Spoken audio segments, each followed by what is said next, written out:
You've got to hand it to Senator Bernie Sanders for his ability to keep hot-button issues in the forefront of the presidential race. The latest example is his assertion, made at least twice in the last month, that medical bills drive 500,000 Americans into bankruptcy every year. The Washington Post's fact-checker column examined the numbers and concluded that Sanders deserved 3 Pinocchios for the statement, which means the Post found it mostly false and that Sanders was, basically, lying. The Post blundered, as the authors of the study on which Sanders based his claim point out. In the real world, Sanders' assertion that 500,000 Americans will go bankrupt this year from medical bills is mostly true.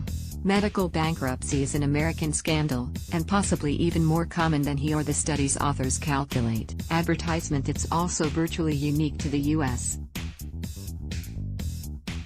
Among developed countries, when experts from Japan and Europe were asked by the PBS program Frontline about the prevalence of medical bankruptcy in their countries, some had trouble even comprehending the question. What's clear about the financial consequences of the American system of healthcare financing, which places much of the burden on households, is that they're widespread and scandalous.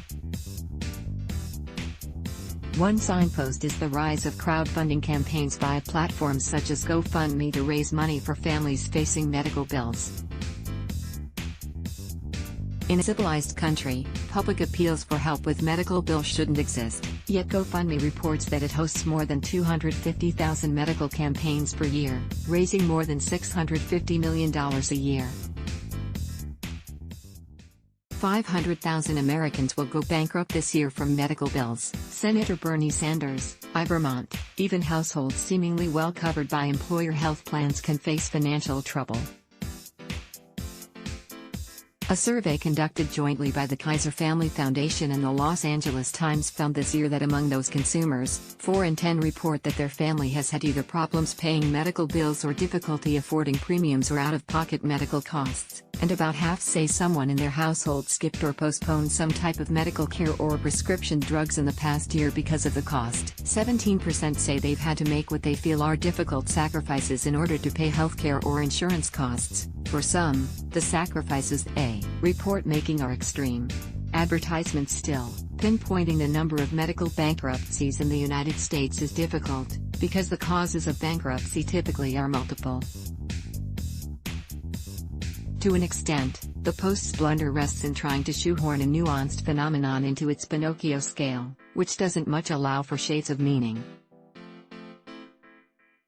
So let's take a look at what the research tells us about the devastation that medical bills can bring to household finances. First, let's examine the research underlying Sanders' figure. It comes from a series of studies dating back to 2005, chiefly by David U. Himmerstein and Steffi Wohlhandler of Harvard and the City University of New York, with the participation at one point or another of Elizabeth Warren, previously a professor at Harvard and currently a U.S. senator and, like Sanders, a candidate for the Democratic nomination for president. 500,000 Americans will go bankrupt this year from medical bills.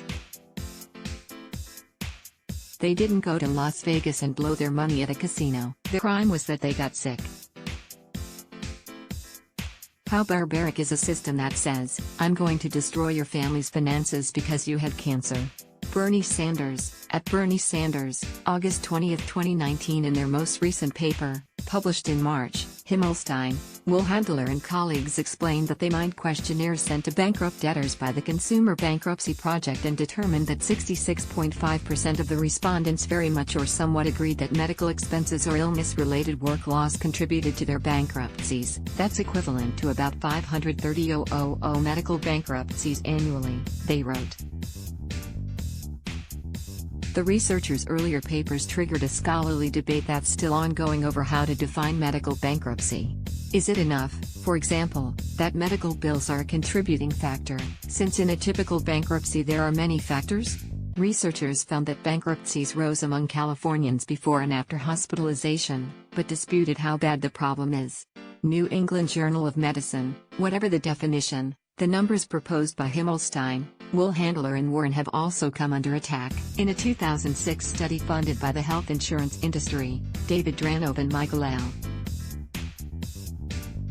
Melanson of Northwestern University asserted that medical bills are a contributing factor in just 17% of personal bankruptcies, mostly affecting households already near poverty. Dranov and Melanson scoffed at the argument by Himmelstein and Woolhandler that the solution to the problem is a national health insurance program.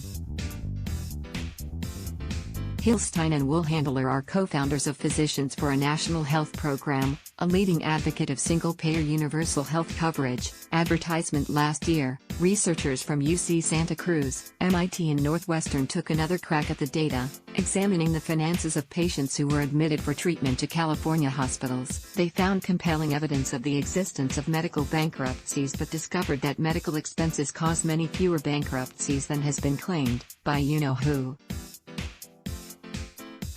They estimated that hospitalizations cause only 4% of personal bankruptcies among non-elderly U.S. adults. The dimensions of the debate should be evident by now. Himmelstein, Woolhandler and Warren have sturdily defended their methodology and findings. Responding to Dranov and Melanson, they observed that narrowing the deaths listed in bankruptcy filings to medical bills probably conceals the role of medical expenses in those cases. That's because families may take intermediate steps to pay those bills before financially throwing in the towel. Responses by families themselves indicate that medical debts that wound up as credit card balances, second mortgages, payday loans, collection lawsuits, and so on are some of the most important indicators of medical bankruptcies. Medical debt often appears as credit card debt or mortgage in court records. As for the California data, Himmelstein, Woolhandler and Warren responded that the study was flawed in treating hospitalization as the sole indicator of a medical problem that could lead to financial distress. Families can be overwhelmed by non-hospitalization bills, including emergency care, physical therapy or prescriptions, not to mention the costs of treating chronic conditions that never result in a hospital stay but drain household accounts year in and year out. The authors of the California study replied that relying on debtors' own assessments is not a credible way to estimate the causes of bankruptcy. Even Americans with health insurance can have trouble paying medical bills. Kaiser Family Foundation, that's where things stand right now. At this point, everyone agrees that many thousands of Americans suffer medical bankruptcies each year, but there's still scholarly debate over exactly how many, Himmelstein and Woolhandler wrote in response to the Post fact-checking. Economists and business school professors, including some funded by the health insurance industry, generally offer lower estimates, and medical and legal researchers find higher numbers. Unquestionably, the individual burden of medical costs in the U.S. be unsupportable and, in the richest country in the world, should be unnecessary. Sanders and Warren are right to point the finger at a dysfunctional healthcare financing system. Those who say things aren't that bad are wrong, it's worse. Debating whether the number of Americans forced into bankruptcy by medical debt is 500,000 or some other figure is nitpicking, and woefully beside the point. What everyone knows is that the threat is bad enough, and it can strike at anyone. Let's block ads. Why?